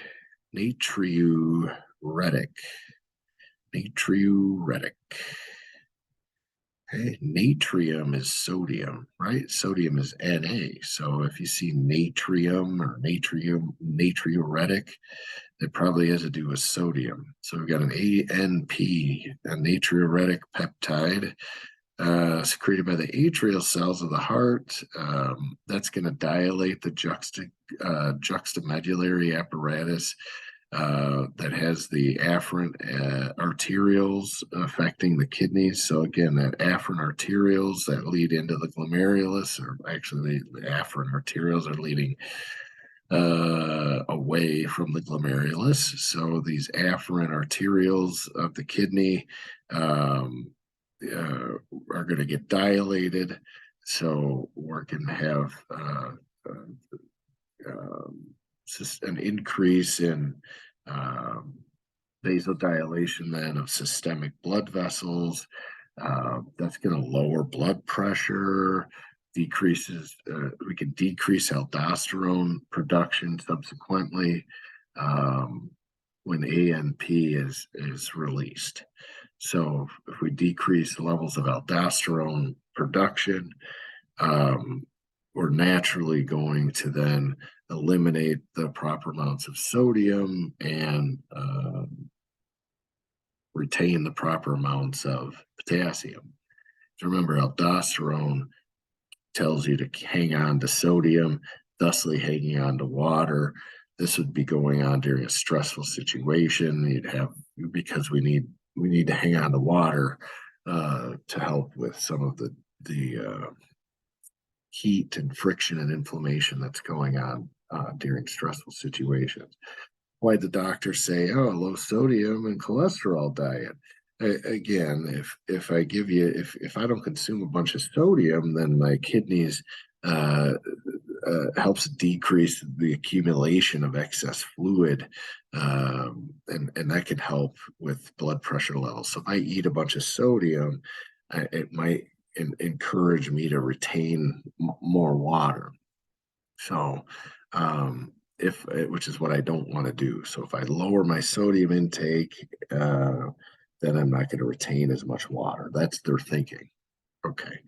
Low in cholesterol, again, cholesterol builds up in the vessels, and it can cause a decrease in the diameter of the vessels. And we know that a decrease in diameter causes an increase in pressure. So we want vasoconstriction slash, cholesterol buildup. All of these decrease the diameter of the vessel, thus increasing the pressure. Why does this guy have headaches? Well, he's probably got water overload. So increased water volume, increase too much sodium, too much water. That could cause congestion in the brain. So initially, if he's got that increased water volume or volume overload going to his brain, he's gonna have vasodilation of the carotids, and every time his heart beats, you got the vasodilation. The arteries get real big, and it's just that blood just pounding up into the brain, and it can cause congestion in the blood vessels of the brain, leading to some headaches. He's excessively thirsty. He's peeing all the time.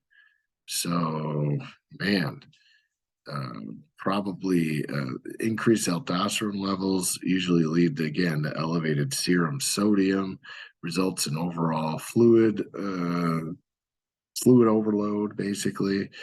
So in order to dilute the serum sodium, an increase in water intake gets triggered. That increased water. So it's a vicious circle, right? Or a vicious cycle. So if I increase aldosterone levels, it's going to cause me to retain sodium. What that's going to do is trigger my brain to say, man, I'm thirsty. So I'm going to drink a lot more water. And then, but at that point, now I've got,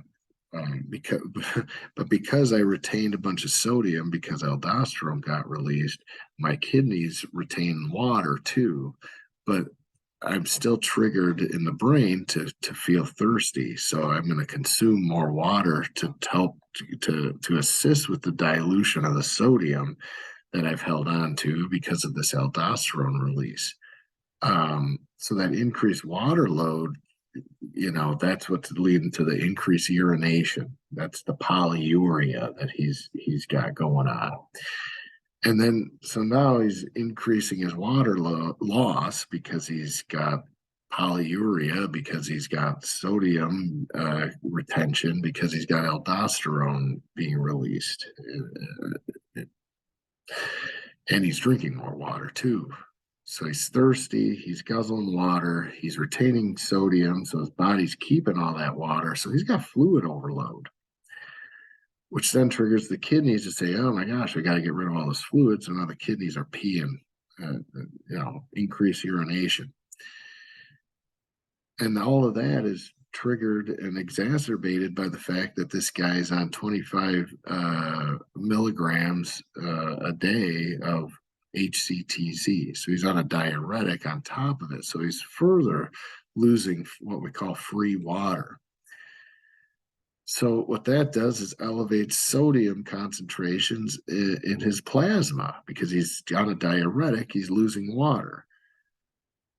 So that's going to keep stimulating this thirst center. So now he's got polydipsia. Now he's thirsty all the time. So his hypothalamus in his brain is saying, we need you to drink more water.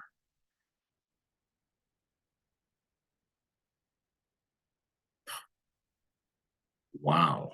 So anyway, what a cycle, right? So he's got hypertension, he's got high blood pressure, he's got all these issues with his job and with his heart rate. His heart rate wasn't that bad. So what do? We make them pee a lot, which makes them want to drink more water. Then aldosterone gets kicked in because he's losing the HCTZ, causes him to lose all this potassium or all the sodium and water. But then his body's like, I don't want to lose all that sodium. I want to keep it. I'm losing all this water. So then naturally he's got aldosterone saying, hey, hang on to the sodium. So the body hangs on to the sodium, tries to get the water generally follows it, but he's on a diuretic. So the water's leaving him and the sodium's leaving him. So he has this internal fight going on with what his body naturally wants to do and what the pill is doing. And meanwhile, he's having to guzzle more water because he's peeing so much because the HCTZ has overridden the aldosterone. So what are we going to do? Well, about a year later, we've got increasing muscle weakness, cramping, tingling, palpitation, recurring headaches, and take him to the emergency room. He's at 210 over 120 and a 110 heart rate. He's got peripheral edema, normal values, sodium. He's high on sodium. He's low on potassium. How can he be high on sodium? I thought we were pumping him full of diuretics. Well, at some point, aldosterone took over and said, no, we're retaining sodium. Okay, so anyway, chloride levels are high end of the normal range. Carbon dioxide levels are low.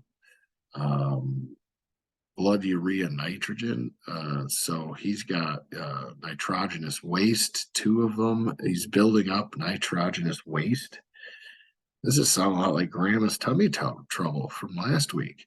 Glucose, he's still looking good on the glucose front. Magnesium, he's a little bit low in magnesium. So CBC, EKG, everything is unremarkable. Of course it is. He's got some metabolic alkalosis. He's got some metabolic alkalosis. Abdominal, a small mass at his right adrenal cortex. Adrenal adenoma of the right adrenal cortex. I'll be damned. Based on the CT scan results, Mr. Smith underwent surgery, removed the adrenal tumor, recovered well, no complications, blood pressure normalized within a few weeks, discontinued all the blood pressure medications, no further complications. Unreal. And again, these are all based on true stories, by the way. This is not an unusual occurrence. All right, so what did we have here? Well, it says he had an adrenal adenoma. So he had a tumor on his adrenal glands, or one of them on an adrenal gland, and that led to what we call hyperaldosteronism. So he ended up getting primary hyperaldosteronism.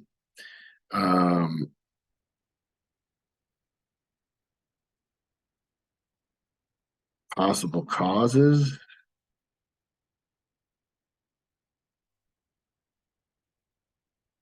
No. Conn's syndrome, CONNS syndrome is the benign adrenal tumor. But generally, hyperaldosteronism is unknown etiology. We don't know, like a lot of cancers or tumors. Usually, though, if you have an excess amount of cells that are built up, right, a mass, tumorous growth, whatever you want to call it, it's usually because those cells have been asked to overwork and so they've mutated over time to have apoptosis and mitotic imbalances.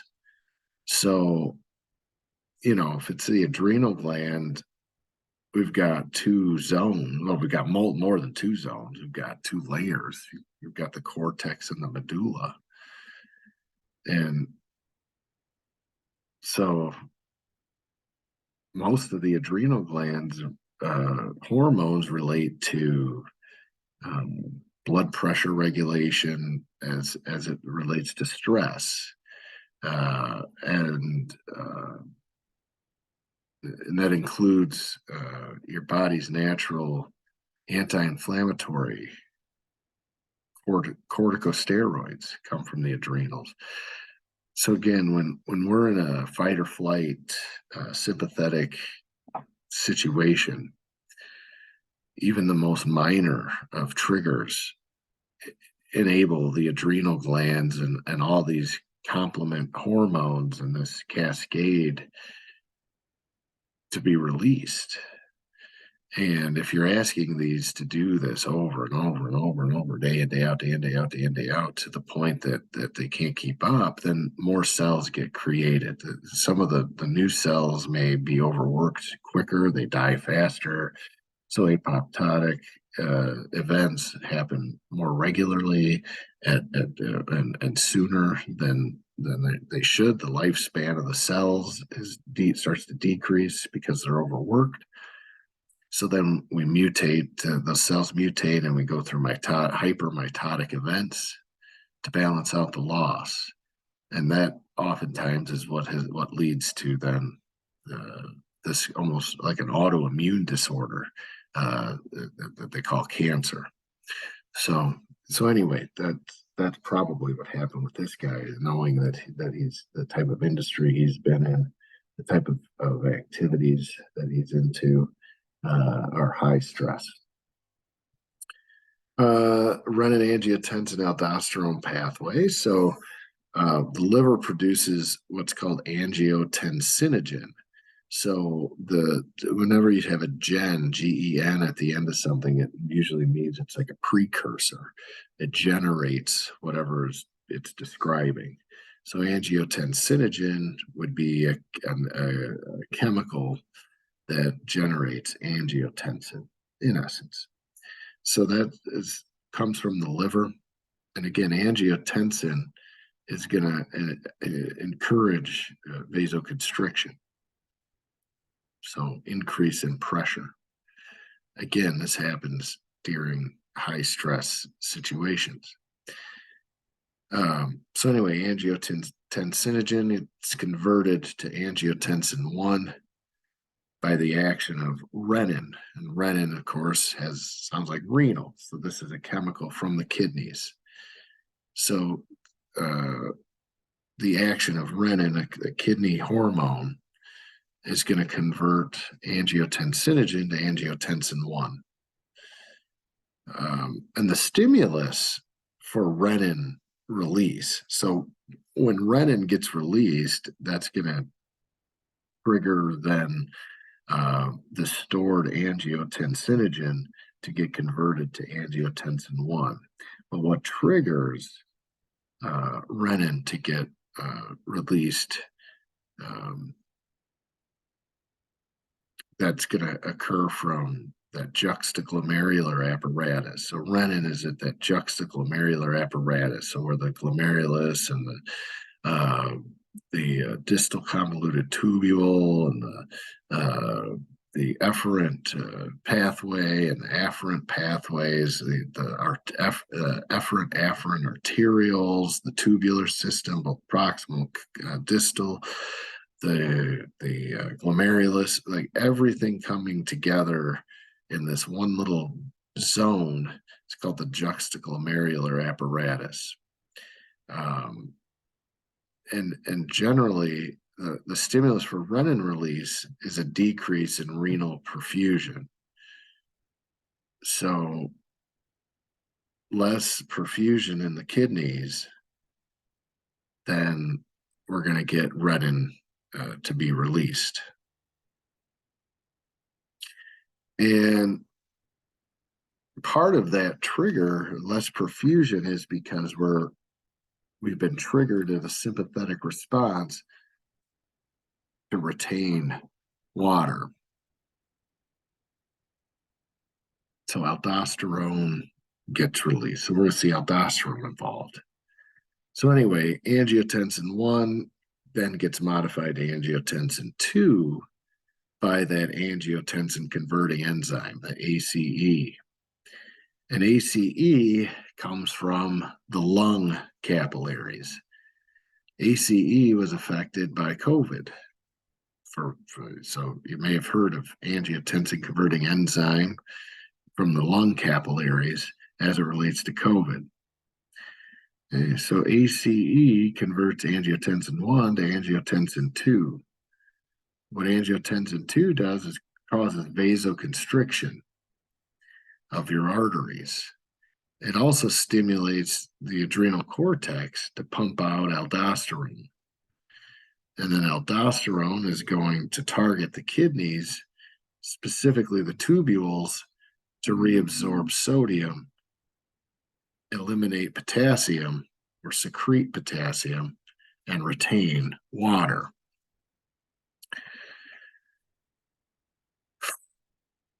A lot of steps. Renin, angiotensin, aldosterone pathway. The RAA pathway. Renin comes from the kidneys, specifically that juxtaglomerular apparatus region. Decrease in renal perfusion. We've got a stressor. We need to retain some water. So renin is going to go to the liver, target angiotensinogen, the stored angiotensin, to wake up and become angiotensin 1. At that point, we're going to get angiotensin converting enzyme from the capillaries of the lungs to get released and cause angiotensin 1 to become angiotensin 2. And that specific angiotensin is what's going to trigger vasoconstriction of the arteries, thus an increase in blood pressure. So all this occurs. And the other thing, so what triggers, I mean, we could go on all day about this, but we know that the lung capillaries are going to be triggered, certainly, and they're going to bronchodilate during a perceived stressful situation or a sympathetic nervous response. Okay? So you see the bear, immediately you're going to have an increase in heart rate and an increase in respiration rate. That increase in respiration rate, increase in heart rate, all caused by seeing the bear. Remember the visuals, all of that stimuli going into the eyes and into the ears, into the nose. It's going to pass into the brain. Specifically, if we see it, we're going to see those optic nerves travel and crisscross at the optic chiasm right by the pituitary gland, which is where we get antidiuretic hormone, we get luteinizing hormone, we get growth hormone, we get follicle stimulating hormone. We get several hormones from the anterior pituitary gland that are going to get triggered when we see or hear, but especially see some sort of potential trigger of stress. So that's going to start the cascade of response in the body that is in the fight or flight pathway.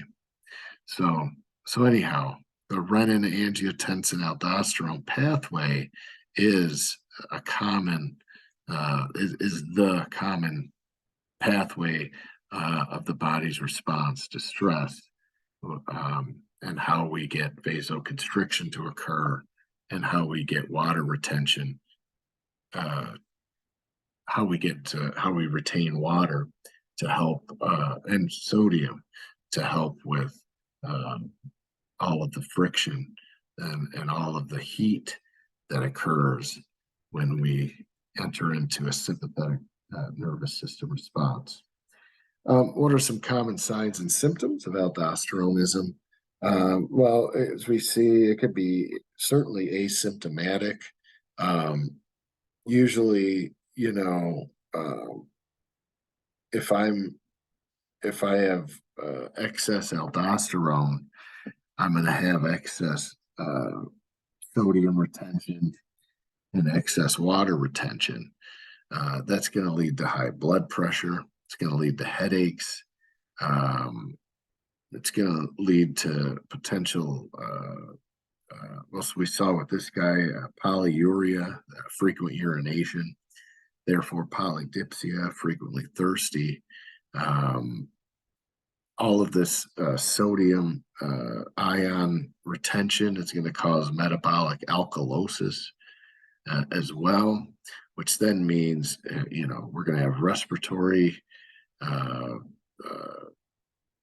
increases, trying to balance out some of that pH problem from the alkalosis. We're going to see the respiratory system get triggered.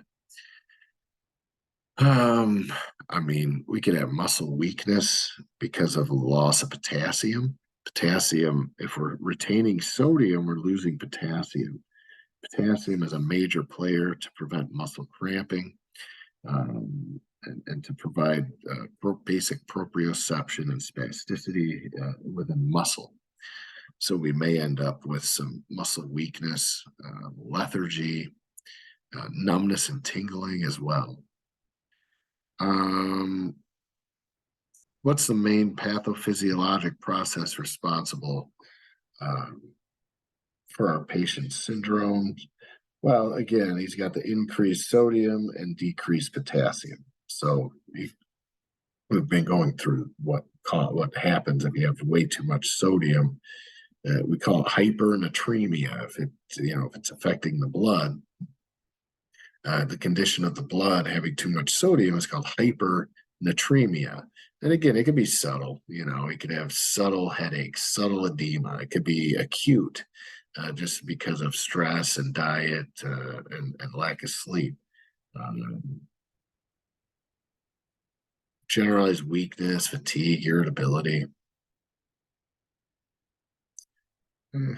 muscle cramping, tingling sensations. If these elevated sodium levels continue, could lead to seizures, coma, even death. Now, potassium decrease, we call it hypokalemia. Could be muscle pain, cramping, constipation, hyporeflexia, flaccid paralysis. Again, not even basic proprioception. This can lead to cardiac arrhythmias, respiratory failure, diaphragmatic failure, loss of overall skeletal muscle function if you don't have potassium. Hypertension. So he has hypertension, right? That was his initial diagnosis. Is it considered primary or secondary hypertension? Well, in this case, it's secondary hypertension, because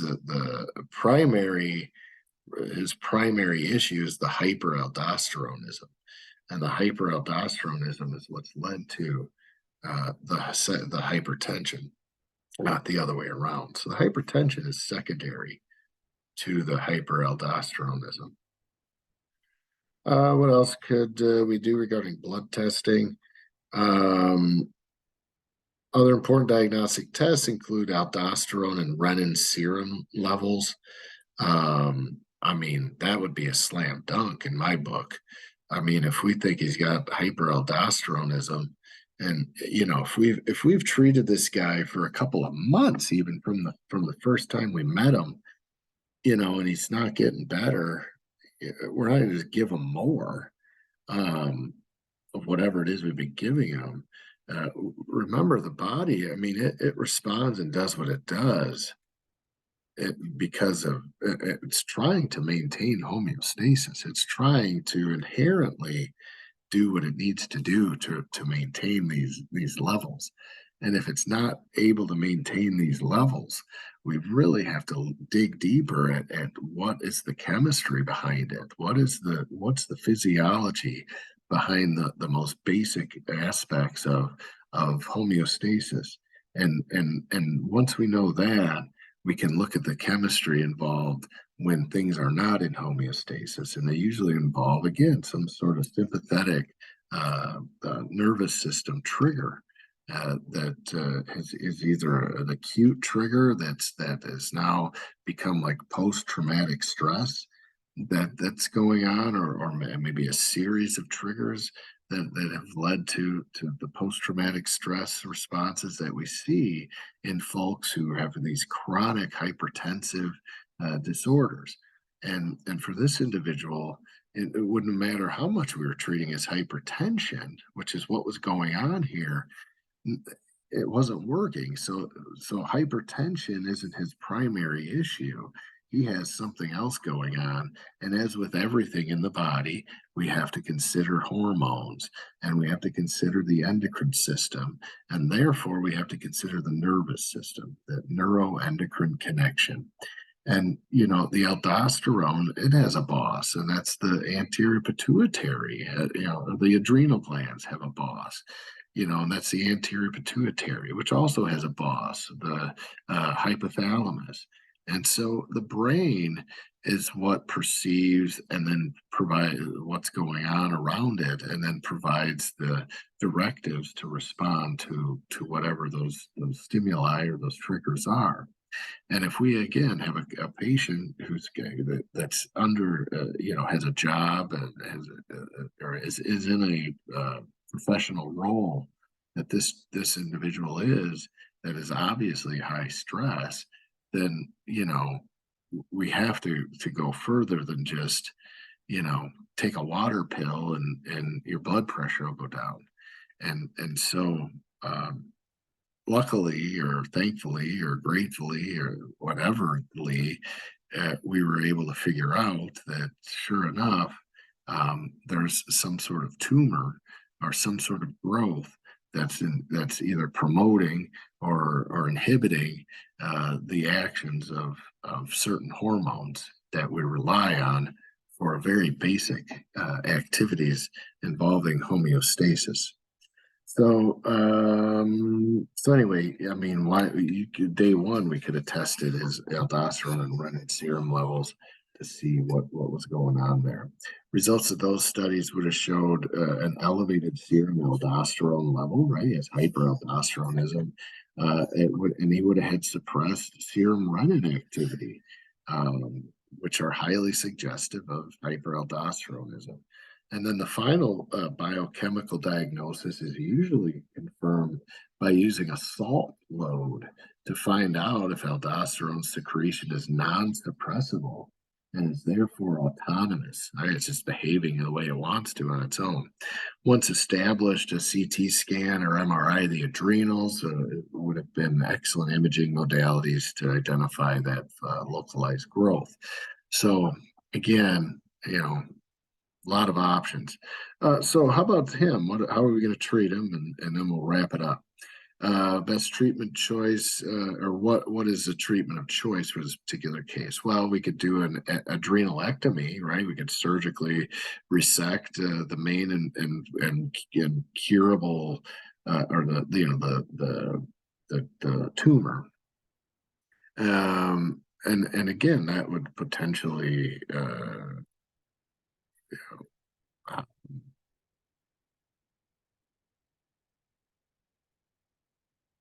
I mean, if you've got too much tissue, you have too many cells, and they're producing too many chemicals, then you just remove them, right? Remove the tumor.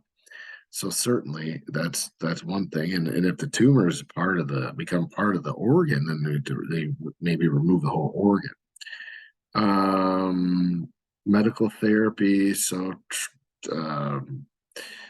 well, if we did remove that, you would be on medication to balance out what he's missing.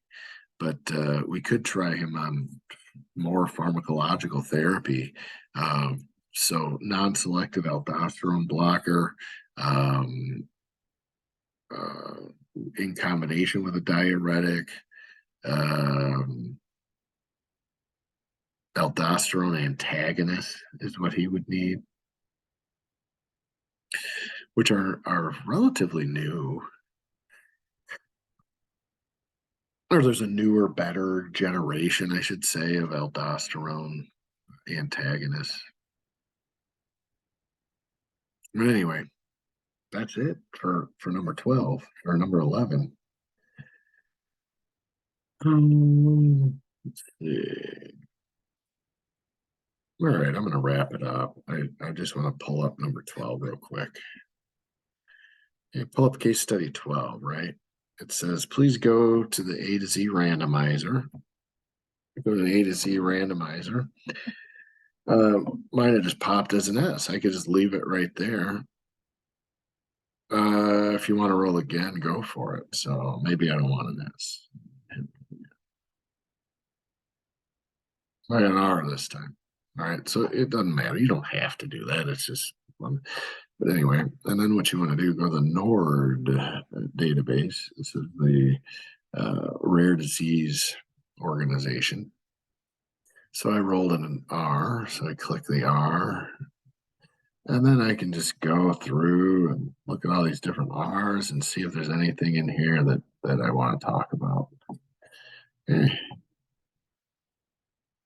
And if there is, here's a Google Doc. And then I just want you to write the name of your disease right up here. And then just answer these questions about it. And submit that. That's it. All right, we made it. You guys have done excellent. Hopefully this was helpful. You've done great work this semester on your case studies. I appreciate the effort. These last couple, enjoy. They're well, I don't know. They're all fun to me, but maybe these will be a little more fun because you know the Red Bull and the energy drinks you can relate to a little bit, and then hypertension. You know, everybody seems to have that over the age of 50. Whether they need intervention or not, you know, they probably need some type of intervention. And then lastly, you get to do a kind of a choose your own adventure. And again, you don't have to do the A to Z thing. You can just come in here to the rare disease database and do whatever you want. Fine. Maybe you have a rare disease or have a child or a loved one who does. You could do it on that too, but just be sure to answer these couple of questions about it. What's the name of it? Signs and symptoms. What causes it? Treatment options. The demographics. What's the outlook? Prognosis. So other than that, that's it. And have a great rest of April. And if you have any questions, again, just please email me. If you need to meet in Zoom for any reason, let me know. We can arrange that. Yeah. Good luck to every one of you, and have a great summer as well.